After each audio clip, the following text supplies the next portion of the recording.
Hello, welcome to the Blackstone Motors fabulous showrooms here in Dundalk. We're going to be looking ahead to Sunday's game with former Louth footballer Darren Clarke, current Louth player and captain and brand ambassador for Blackstone Motors, Sam Mulroy. Lads, have we come down from the weekend? Are we ready to go for the next weekend? Darren, what is this from the outside looking in? Yeah, I think really happy with the result in that, Dan, and the lads done really well the second half, so really looking forward to the opportunity that lies ahead, I suppose, on Sunday again, Offaly. Is it a case, Sam, where you're putting that game to bed straight away, or are you still riding on that kind of crest of a wave?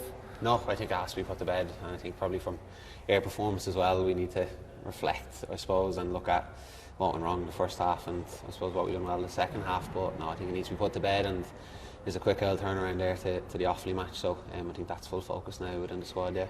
I mentioned crest of a wave. It looks like that from the outside. Does it feel like that in the dressing room? Like, which is there that sort of like euphoria about the place in a good sense? In a good sense, look, it's a great environment to be in. I think is the main thing, and I think lads want to be there. Lads want to go to Darren on Tuesday, Wednesday, Thursday and train and get better. So I think that kind of sense of belonging and enjoyment is there definitely. In terms of riding on the crest of a wave, in terms of performances, I don't know. I don't think so. Like, you look at our first two league results, didn't go well. Bet by Dublin at the end. So like, our wins haven't been steady. I know, like, we won last week or the weekend just gone, but look, we played the week before and it was a dreadful performance again. So it's not a case of that we're shooting the lights out or playing really, really well either. So I just think lads are enjoying being there, enjoying the environment. Mickey and Gavin obviously are experience and everything that they've been through, and what they're trying to bring to us is enjoyable to be around, more so than riding on anything. Do you know what I mean? Is it pure hard work, or are they doing something like you meeting up for coffees, he's going and having the crack? Is there bonding that's entailed, or is it just the kind of synergy you're getting on the field, on the training ground in Darver? I think it's more the actual level that we're training right, at, the experience that they're bringing, the know-how that they bring, the little details of the video, everything else that goes on around it. And I think the buy-in then from the players is massive. I think lads, as I said, want to be there. Lads want to get better, and they're sacrificing a lot of other things probably to improve. So I think that's definitely been a major factor in success in a way of where we've come from. Yeah.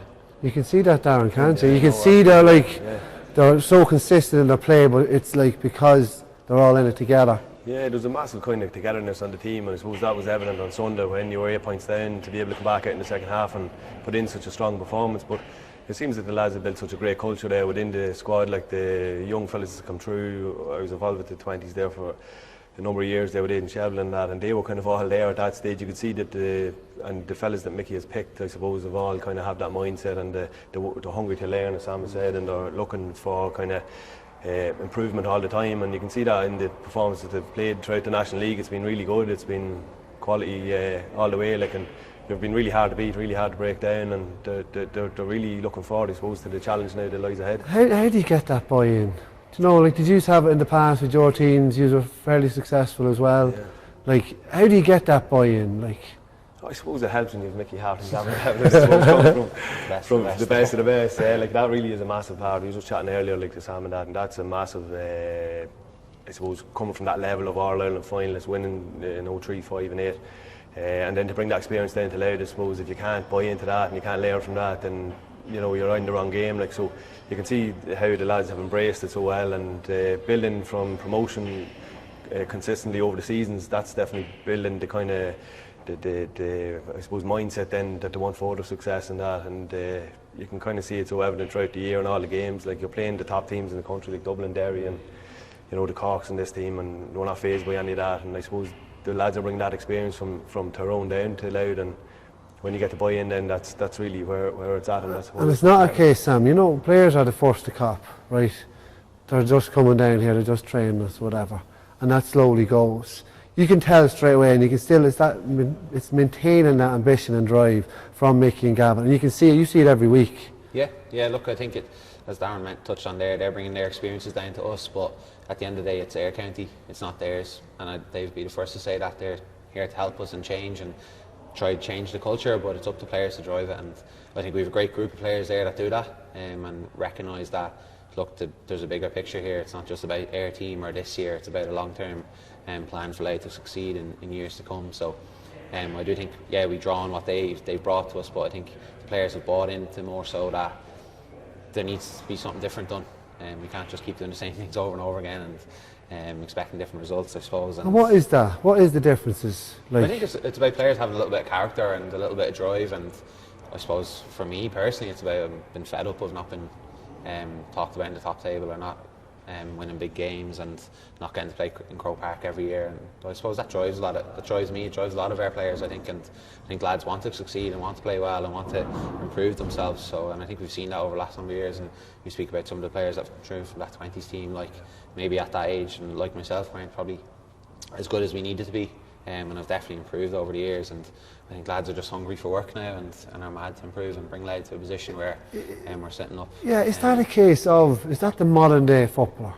Like that they want to do, they won't settle for second best. And then it merges together with Mickey and Gavin driving that sort of standard as well. Yeah, it's definitely gone hand in hand. Mickey Hart won't settle for second, and if he wants something he goes gets it. And yeah, I think it's rubbing off on the players. If you want something, you have to go work for it, and I think the lads have definitely bought into that, and it definitely helps when it's coming from the top down. And we were speaking about Peter Fitzpatrick here earlier, that look, when people are driving the thing in the right directions, everyone I think wants to be involved in that. And I suppose you can see the trajectory that Louth football's going in, and it's just about a case of having enough players buy into that to keep it going that way. You see that Sam mentioned there, like it's their county or what have you. You can sense that on Sunday with the crowd.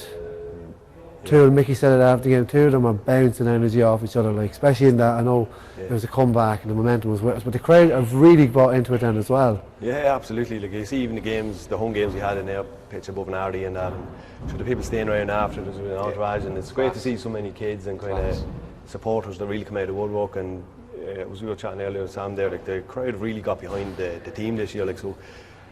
On Sunday you could see, and from above in the commentary box you could really see the Louth crowd 100% behind the team. You could feel it. The buzz was there, like, you know, we were just chatting, like in 06 we won the National League, and that buzz was kind of there as well, and that feeds into the dressing room, it feeds into the players, and then you get more motivated going to games, and you really look forward to going to train, and the opportunities that are going to rise ahead of this. So it's probably while the crest of the wave is there, is just to kind of keep the motivation going and keep the performances coming. And like the big thing then obviously is that you want to get success and you want to get silverware as well, and I think that the lads that's currently there, the team that's there, have every opportunity of doing this, if not this year, but in the years to come. Like there's a great profile within the county, and we're heading in the right direction, I feel. And that energy, how do you use that energy on the field?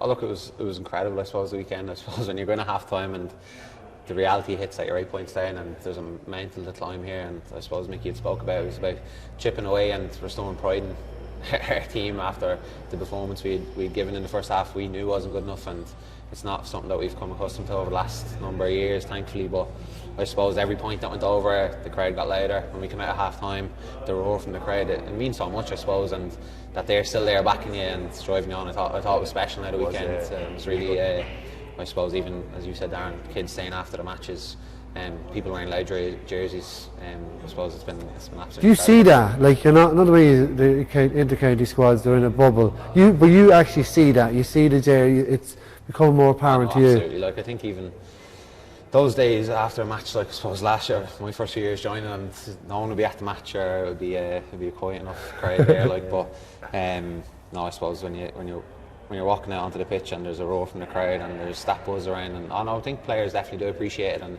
I think they appreciate the sport as well, you know, sort of way, and everyone buying into it is massively important for us as a team, I think. Yeah, I think that Louth's a very passionate county as well. Like you look at the support that we have around the place, and you even remember back to 2010, like to see your red and white above in Croke Park, and now going into the Leinster kind of semi-final and then the final itself, like, so it was just something to behold from a Louth perspective, like, and I think that's coming again. You can see that building as it goes, and there's going to be another big crowd heading up to Croker on Sunday.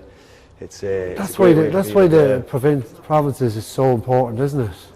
Yeah, I think it is. Like, you know, and especially from a team like coming from Louth's perspective, it's so important to get there, because it's a big thing. Like obviously, the Dubs and the Kerrys and all that have been there before. You can see it in Connacht. There's a bit of a change there as well, with Sligo and Galway being in the Connacht final, but from a Louth perspective, to get that Leinster final would be massive. Like, it's been 13 years since we've got there, so it's something that you really have to go after as a team and work hard and try and get over the line on Sunday. And the semi-finals as well, they have those air of like they're there to be won, no cliche. Like, is that, he's putting that pressure on yourselves, or are you kind of removing yourself from it's just another game to win. Yeah, look, obviously there's going to be pressure from the outside, and I suppose there was pressure from the outside last weekend as well, and there's a little bit of hype around their squad, and I think you have to deal with that. But no, it's a case of there's a job there to be done, and I think we can't be taking anything for granted, and it's a case of really going at it on Sunday, and it's going to be us for Offaly, so I don't want to be sitting watching Offaly. Is that the one thing maybe you've learned from Sunday, to handle the expectation a little bit better? Yeah, I hope so. I hope we've learned from it, definitely. It's probably the first game we've gone into this year where it's a case of louder favourites to win. But look, it's funny because we had spoke about it before the game. We had spoke that we are in no position to be favourites going into the game. Yeah. And we're well aware of that. So it's the same case this weekend, that we need to be on the money, and we have a job at hand to do, and we need to take care of it. You've had your ups and downs, a few ups and downs with Offaly. What, have any memories of them? Maybe Clarke Talton and Clarke Talton, obviously I think it was 05, and in that area we probably wouldn't have maybe come across them a whole pile. Like they would have had a lot of strong players around the time. The McNamee's road were going well at the time as well, Dan, and they're always a solid, hard team to break down, a hard team to beat and that. But and I think the boys have a bit of history there a couple of years back as well. So that game in Navan, and it was, I think, Mickey's first year. Didn't go to plan. So look, the lads will be under no illusions. It's going to be a tough game. They're going to have to be at their best to win the game.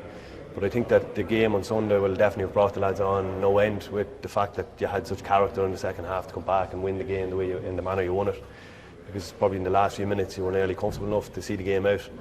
So that'll bring the lads on. But Offaly will come in with full kind of ideas that they're going to be in a Leinster final as well. So it's up to whoever's more up for the game, and whoever, you know. Do you reference that game in 2021, Mickey's first game? Yeah, I'm not going to mention. I know you're shaking your head. That's what you're thinking of, the last minute. Last minute of the game, yeah. It's one that I suppose keeps you awake at night. We were just speaking about it in the gym this morning.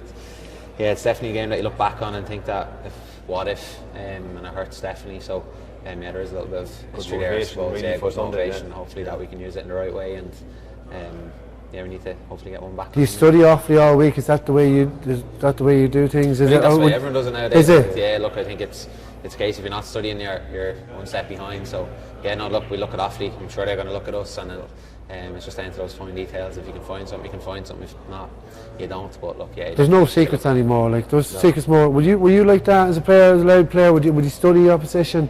No, as Sam said, like you will kind of study those strengths, weaknesses, and where you get opportunities.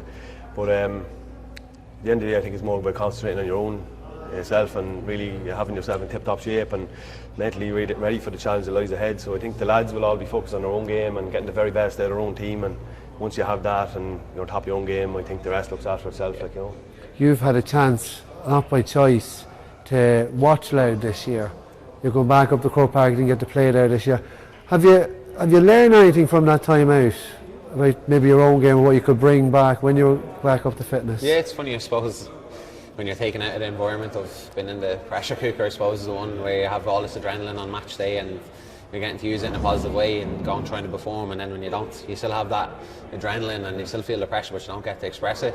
It's been definitely learning how to control those emotions and feelings towards matches a little bit more maybe, and yeah, it was definitely an experience having to sit back and watch, and I suppose in a way it's probably developed in how I deal with match day, how I deal with other players, and because there's that kind of side of it as well, that while you're not playing you can definitely still help in a way, and in my role I think that's massively important. So it's made me hungry, I think, definitely as well. I suppose you maybe take it for granted when you're playing every week in, week out, that it's just always going to be like that, and it's always going to be taken away for a short time. It's a hard watch up in Dublin. Yeah, it's a hard watch.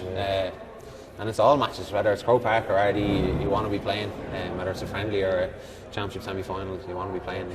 So yeah, no, I'll definitely look. Hopefully, I'll be hungry for the weekend and looking forward to it. Dan, what way do you see the game going? I have to say, from looking on the outside, I'd be confident, like, you know, from a Louth point of view.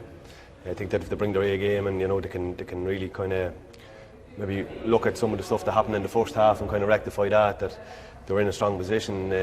But you'll be under no illusions that Offaly are going to be a challenge, and they'll come down thinking the same things we said, and you know, they've a lot of quality players within their team. Darren, you know Nigel Dunn as well. Yeah, Nigel would have played it up in Dublin and that, and he's a quality player, like, you know, and he's dangerous. He's going to be a threat. Obviously, Louth will need to nullify along with a few others, but he's been involved in the Offaly panel for a long time and that, so it's obviously certain players like that the lads will obviously have to tag and make sure that there's a job done on them and that, and so a lot of the under-20s there as well that won the All-Ireland with Offaly a couple of years ago are involved in the panel as well, so they have a kind of a very good side there at the minute themselves too, like so. You're dying to get back to Croke Park, and hopefully that'll give you an advantage as well. Yeah, definitely. Look, and I suppose it's an experience in itself, and it's different than any other match because you don't get to warm up on the pitch as much as you'd like, and there's different things that go on that just make, I suppose, it's a different experience. So and look, thankfully we've got to experience that in the last few weeks. So I'm not saying it's going to be the winner or losing in the match, but hopefully it'll stand to us in some way. Darren, what would it mean to get another Leinster final for the county and the players? I think it'd be massive, Dan, like, you know, to get back to that stage, and it's great to see the lads kind of competing that Division 1, Division 2 standard, and then obviously following on from Division 1, Division 2, I think when you're playing that higher opposition, it gives you a real great opportunity then to go to the Leinster finals and be competing, because you know you're coming up and you become more familiar with who you're playing, like the Dublins and the kind of Derrys and that. So but from a Louth perspective it'd be massive. Like, I think there's a lot of kind of ghosts to be buried in that from the 2010 time and that, so it'd be great to kind of get back, and especially like going forward for the lads with the age profile of the team. If you get there this year, you know, then you're looking to get there again next year, and you just become kind of more familiar, and I think the more familiar you get at playing at that level, a semi-final, final of Leinster, it gives you that kind of impetus that, you know, you're as good as what else is out there really, like, but it's all a lot of mindset and kind of just having the kind of belief in yourself as well as a team. You're nodding your head in agreement. Is that the team talk now? Sorted for so, yeah. Another good half time. Yeah, no, absolutely. Just finally, who's more scores for Louth? Have you caught with Clarke yet? No. Geez, I don't know. I need a few more years, I'd say. We'll have to understand. A bit of a head start there. I hope that has whet the appetite for Sunday. Like, thank sponsors, Blackstone Motors for supplying us, and the two lads, Sam and Darren. Thanks very much. Yeah, cheers, Dan.